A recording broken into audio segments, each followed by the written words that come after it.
Casen handler om Nedim Yassar, en tidligere bandeleder, der fortæller, hvordan bander målrettet rekrutterer ensomme og sårbare drenge. De finder typisk unge, der mangler stabile forældre, sociale relationer eller nogle bedre tilhørsforhold. De ældre bandemedlemmer viser interesse og bliver som en slags storebrorfigur eller farfigur.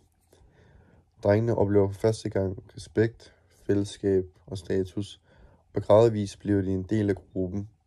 Først som prospects, som dem der starter, gør ting for de andre, og så senere som aktive medlemmer. Nedim Yassar beskriver det selv som en kynisk og veltilrettelagt proces, hvor de unge selv føler, de vælger banden. Men i virkeligheden bliver de manipuleret ind i deres bander og deres system.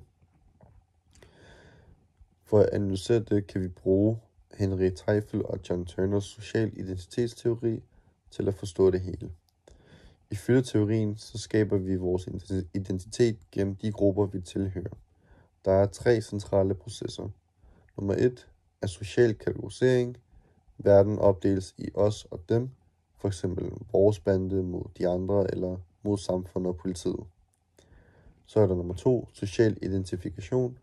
Den unge begynder at identificere sig med gruppen. Den symboler, farver og normer bliver en del af hans egen identitet. Når han for eksempel får bandens logo på tøjet, så bliver det sådan hans identitet, hans kendetegn, det er det han selv har valgt på, det han gerne vil.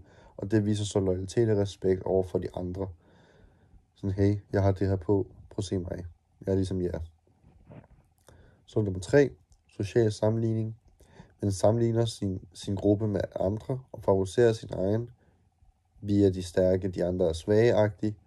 Og det skaber så den her igen også mod dem tænkning, som kan føre til konflikter og vold i senere situationer.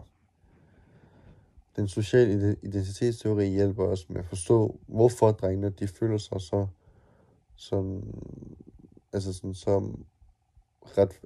retfærdiggjort, sådan moralsk retfærdiggjort, og de gør det for gruppen, og ikke for dig selv, men mere for gruppen selv.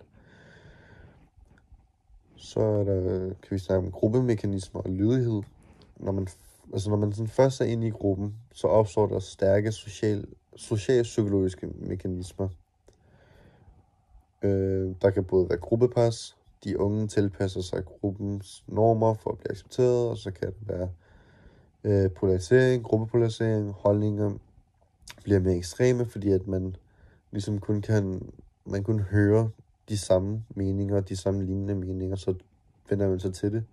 Og så er der så rollebegrebet, hvor den unge så får en rolle, som for eksempel, han er den sejeste prospect, han er den modige, han er den næste store, ja, hvad det nu de siger.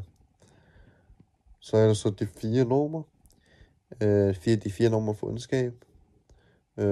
Der er både den instrumentelle ondskab, hvor onde handlinger for at opnå noget, for eksempel det kan være penge, magt, eller hvor banden bruger rekruttering som middel. Så er der så den her ideologiske ondskab, når man sådan tror, at man kæmper for en retfærdig sag, men det gør man i virkeligheden ikke. Og så i bandemiljøerne, der kan det være sådan en respekt, ærlighed mod sine brødre og sine venner, en form for sådan intern moral. Og så er der så dum ondskab, når man ikke reflekterer over konsekvenserne, hvor mange unge i casen handler uden at tænke på, hvad de egentlig gør. Ligesom børn vil gøre. De gør bare noget uden at tænke over konsekvenserne. Og så er der så sadistisk ondskab, glæden ved at skade andre. Den ses sjældent i starten, men den kan sagtens udvikle sig i miljøer præget af sådan vold og dominans. Og så er det så godt nå at tage en moralsk frakobling. Han så forklarer sig om hvordan mennesker retfærdiggør onde handlinger.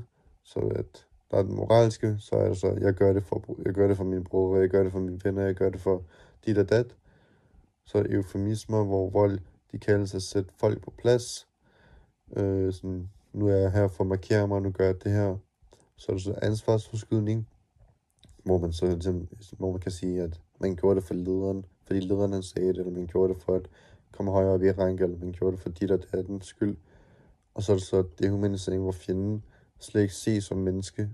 Og så kan man så sige sådan, de fortjente det-agtigt. Det er sådan, han gjorde det her, og så må jeg gøre alt, hvad han vil. Eller gøre, hvad jeg har lyst til at gøre. Yes.